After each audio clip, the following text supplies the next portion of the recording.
शिवरात्रि की वह रात बहुत गहरी थी। इतनी गहरी कि जंगल भी अपने आप को भूल गया था और चारों तरफ सन्नाटा ही सन्नाटा था। केवल झरने की धीमी आवाज और कभी कभी पत्तों की सरसराहट उस जंगल में गूंज रही थी।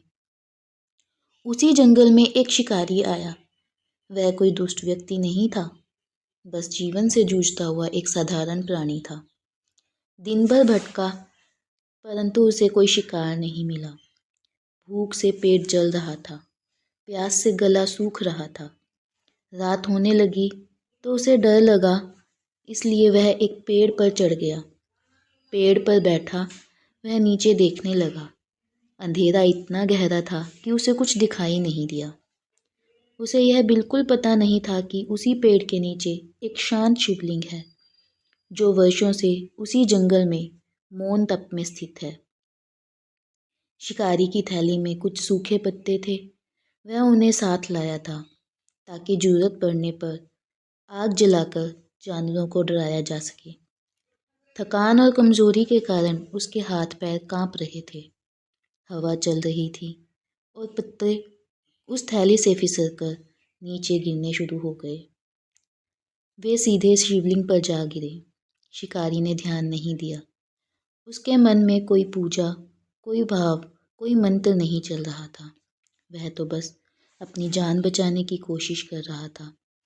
कुछ देर बाद प्यास असहनीय हो गई।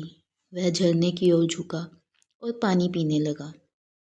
उसके हाथ से पानी की कुछ बूंदें नीचे टपकी और वे बूंदें सीधा शिवलिंग पर जा गिरी। वह नहीं जानता था कि जो उसके लिए केवल पानी था, वह शिव के लिए अभिषेक बन गया।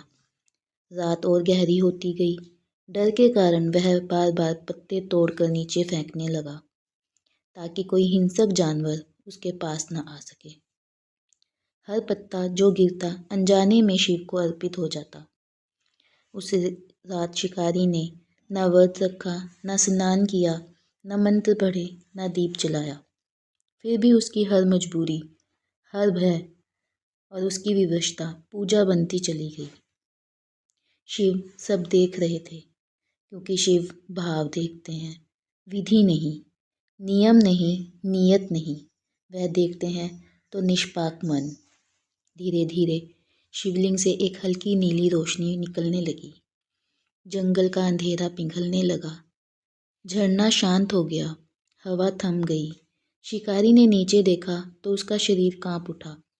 जहाँ अंधेरा होना चाहिए था, वहाँ अब प्रकाश था और उस प्रकाश के बीच स्वयं महादेव खड़े थे। शिकारी पेड़ से नीचे गिर पड़ा। उसकी आंखों से आंसू बहने लगे।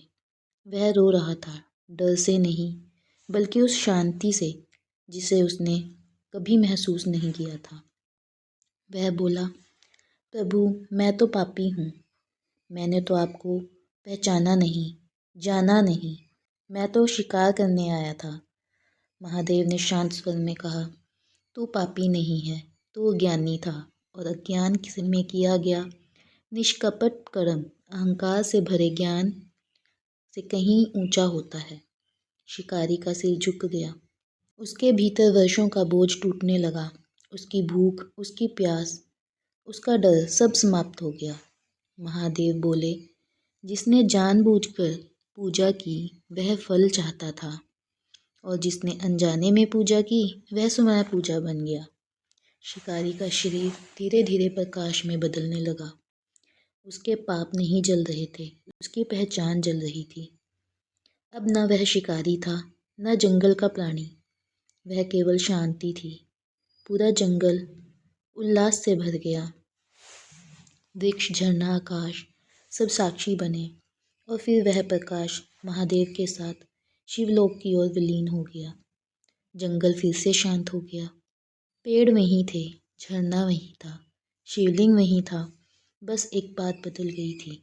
अब उस जंगल में यह सत्य बस गया था कि शिव को पाने के लिए ज्ञान नहीं चाहिए, कर्म कांड नहीं चाहिए, बस एक निर्दोष मन चाहिए, क्योंकि जहाँ छल नहीं होता वहीं शिव होते हैं। अगर आपको यह कहानी अच्छी लगे तो ऐसी ही कहानी के लिए हम दोबारा फिर मिलेंगे। धन्यवाद।